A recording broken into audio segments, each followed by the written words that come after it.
Happy Sunday morning, my tickies. The other video that was requested was the Southern sausage gravy. And then also someone else had requested they wanted to see the fluffy scrambled eggs. Well, I'm making both this morning because it's Sunday and the prince wants breakfast. So, Southern gravy, he is going to have that on an English muffin. Yes, I also made those.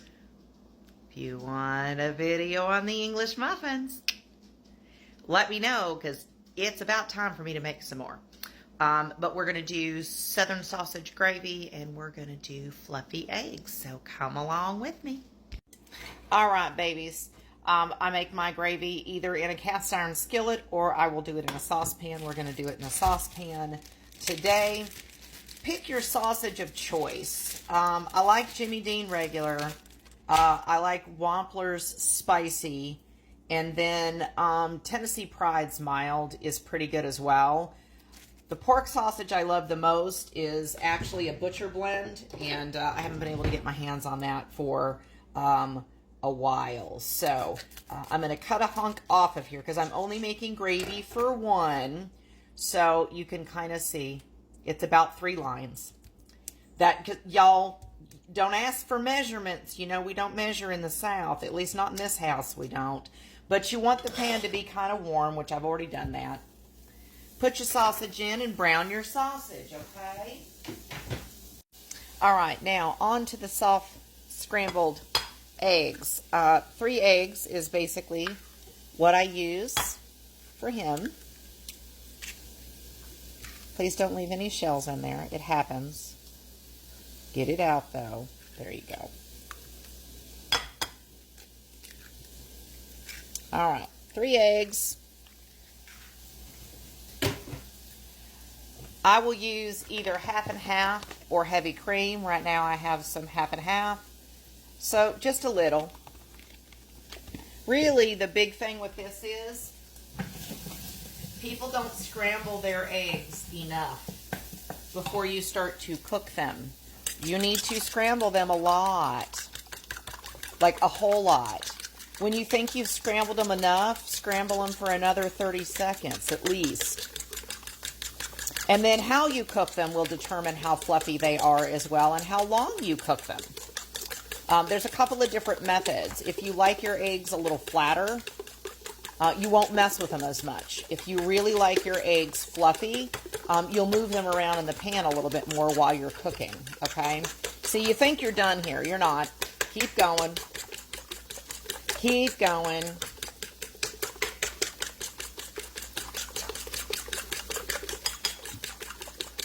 Yeah.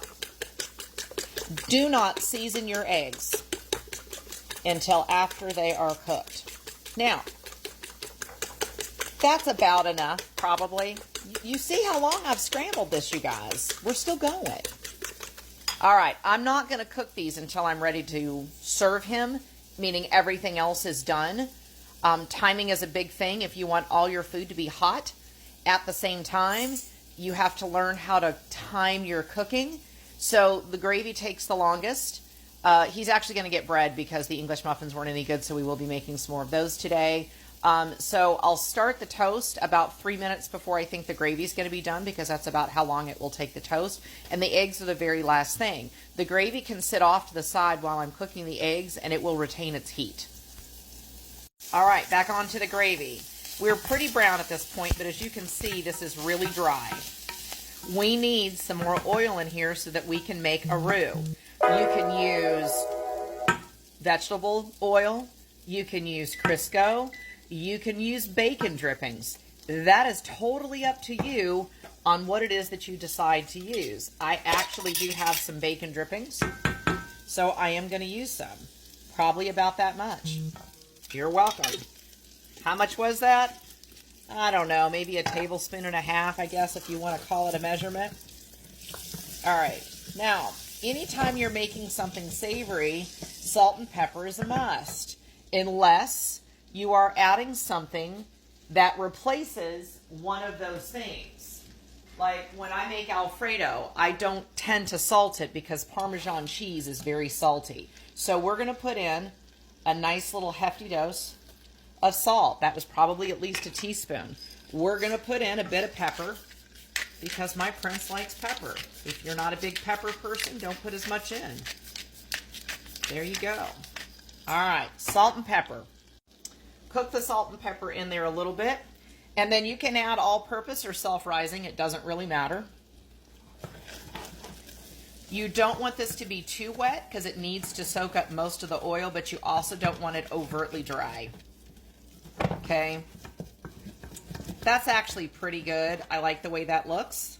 Now, you need to cook this for about a minute because we don't want the gravy to taste like flour. Now, there's a couple of rules of thumb on Southern gravy. You can have what's called white gravy, which is they put the flour in there and they immediately put the milk in. That's called white gravy. This is called brown gravy, even though it's technically not brown, because we're cooking the flour off, so it would be more of a tan color. Okay? It doesn't take long. Now, this is my secret recipe. Y'all can do with it as you wish. You can use whole milk. You can use skim milk. You can use whatever you want. I use evaporated milk and water in my gravy. Okay? Okay. So let me show you. I'm going to put about that much. I know. Hang on.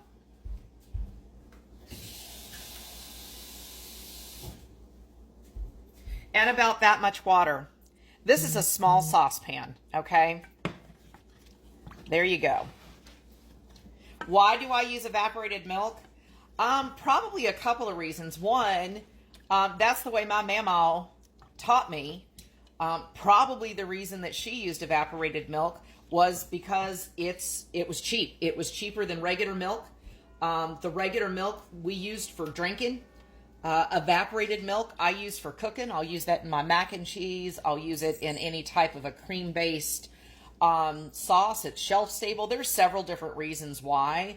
Most people have no idea that I don't use, milk out of the refrigerator. I just don't. I think it's a waste for a gravy. So we're going to cook this until it starts to thicken up like gravy. Now, one of the rules of gravy is it is never going to be as thick as it's going to be until it comes to a full boil. So you need to get it all the way up to a full boil to figure out where your thickness is. If it's too thick, add a little bit more water till you get it back down to the consistency that you want. If it's too thin, you're a little screwed at this point.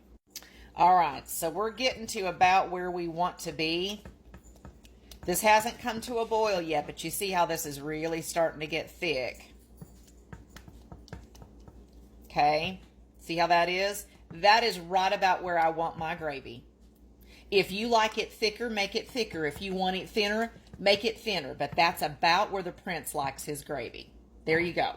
All right, we only have a couple of more minutes. So what I'm going to do is I'm going to melt this butter. You can use whatever you like. If you want to use oil, if you want to use bacon drippings, you want to use butter. If I'm frying my eggs, I use bacon drippings. If we're scrambling the eggs, I use butter. All right, the important tip, make sure your pan is hot enough. You don't want to burn your butter, but it needs to be hot. Now, this is the time you decide if you want flatter eggs or fluffier eggs.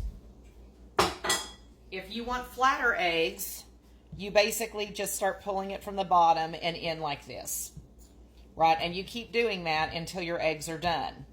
If you want fluffy eggs, stir your eggs like that. Okay, we can't do the whole cooking method because I'm going to run out of time. Hang on. See how you have little chunks in there? That's stirring it all the time. Do not walk away from your eggs at this point. You see how I'm doing this? I'm kind of moving it around, but I'm constantly moving them. Okay, I'm gonna keep doing this until I'm ready to serve them. Here's the real important part. They are not completely done. They are the tiniest bits still wet. Take them off now. There you go. The reason we stopped our eggs is there's the thing called carryover cooking. By the time he gets ready to eat this, these eggs will be absolutely perfectly cooked. If you cooked them all the way in the pan, they would be dry as a bone, and that is not what we want. So there you go. You got your southern gravy, and you got your fluffy eggs. If you got any comments or any questions, you know the rules. Comment down below and we'll do at it. We're baking a couple other things later on today.